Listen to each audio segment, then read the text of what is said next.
Hello and welcome to this week's programme. Now, if you're a regular viewer, you will know that we like to kick off each episode with a test of a brand new model. Well, we're going to do that this week, but with a little bit of a difference. Instead of something straight from the manufacturer, Donovan is riding something that a manufacturer hasn't yet built. But perhaps it should watch this and take notice. The KTM RC8 was first released in 2008 and was their first foray into the adrenaline-filled world of superbikes. Later, it became the more beefed-up RC8R, and largely it was a success, receiving critical acclaim from both the media and customers.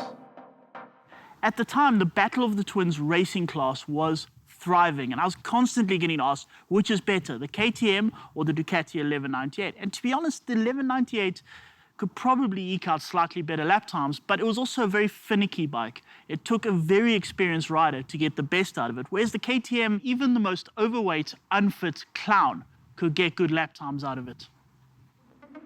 And then, in 2015, KTM announced that they were discontinuing the superbike range.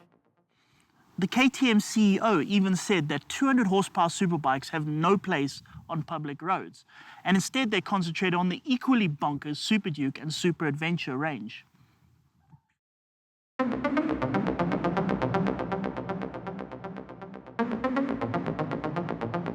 But the question remains, what if they had continued developing the RC8R? What would we have today? Well, we think we have something very close to that. This is the race bike of Rad Moto's general manager, Sean Jubber. On the outside, it looks very much like a tricked-out RC8R, but there is more going on beneath the surface. Jubber and his team from the Rad Moto Skunk Works removed the standard 1195cc motor and replaced it with a 1301cc unit from a Super Duke. Let's see how it goes.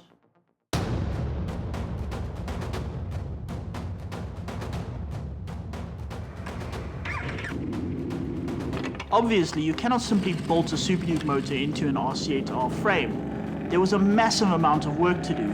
The airbox was completely different and simply didn't fit, so they had to redesign their own. Also, the Super Duke electronics do not work with the RC8 chassis, so they had to gut them completely and also redo them, meaning this exact bike has no electronic aids whatsoever. Gulp.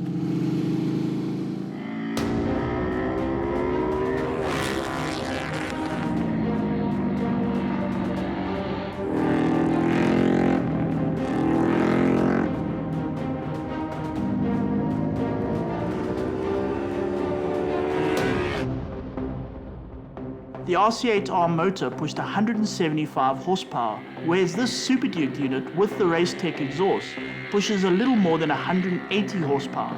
So the power increase isn't really that much, but where the bike has received a boost is in the torque.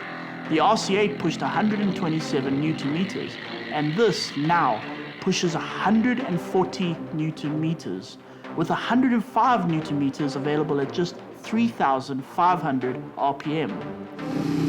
Now, here's the thing about this bike, is that when you come up to a corner, you say, what gear would you like to be in? And the bike says, what gear would sir like to be in? And you say, what do you recommend? And they say, everything's good. And it really is. Whoa, whoa. We're coming out of corners from as low as 3,000 RPM here. Watch this. 3,000 RPM, about third gear. Holy crap.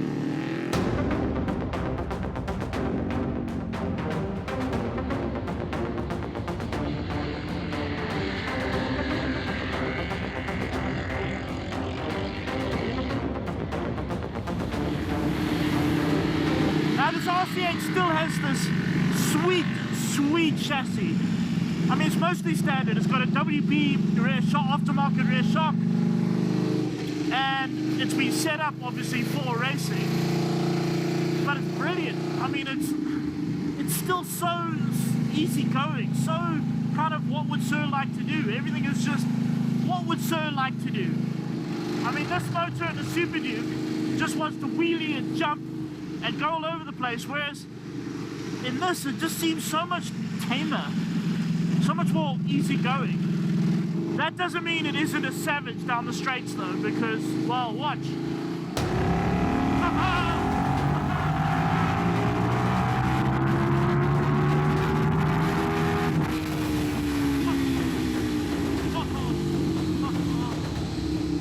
of forwardness. It's a lot of forwardness. Yeah. Yeah.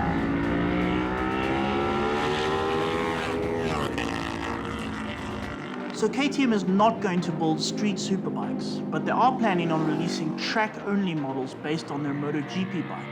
However, imagine they did keep this up. This motor, as good as it is still designed for use in a naked bike with emphasis on torque and durability. Imagine if KTM did push the envelope with it. A strong motor like this, with all the electronics and an updated version of this sweet chassis. That would have been something special. That would have been something special indeed.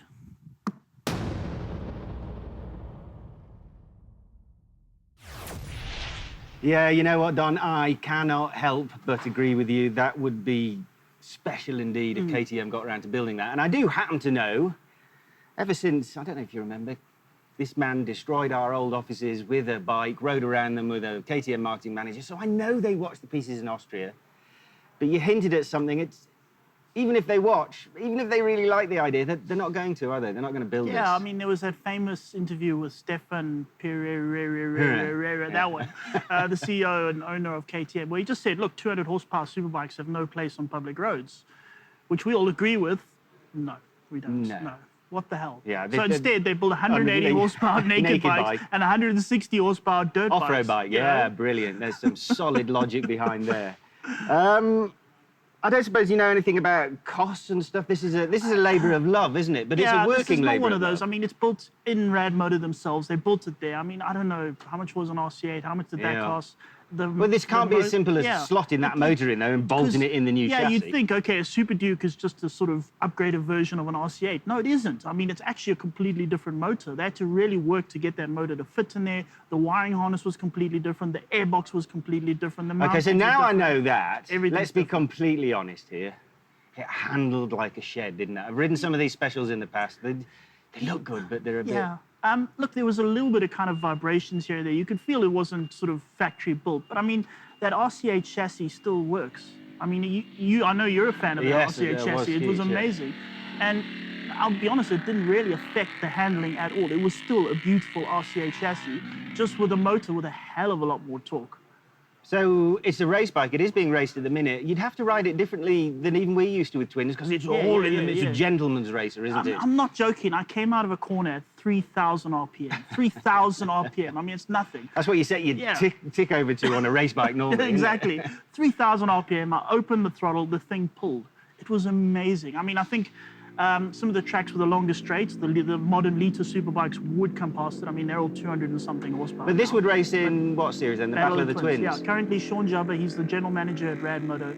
He is racing it against all the Ducatis and all of that in Battle of the Twins. And he's not doing badly. I mean, he's getting podium finishes and all that kind of thing. That's quite impressive. Yeah. I tell you what, I do like these bikes, because when I was growing up, this was all the rage. But bikes weren't so good back then. But we used to have GSXR 711s, put a 1100 motor in a 750 chassis, Fireblade engines in CBR 600s. As I say, people don't do that anymore. But if we could, let's end on a little bit of a fantasy. What would your ultimate mix be? It's probably the bike you've just ridden. No, you just reminded me of something. There is one, and we'll put a photo up now. A guy put a Panigale 1299 motor in a Honda Grom. Think about that for a second. Yeah. That's proper insanity, actually. I wasn't thinking of going that far. But yeah, Desma Sedici engine in a, I don't know, in a 125 of some description. Kajiva Meter. There we go. Perfect. We've just made a great bike. Yes.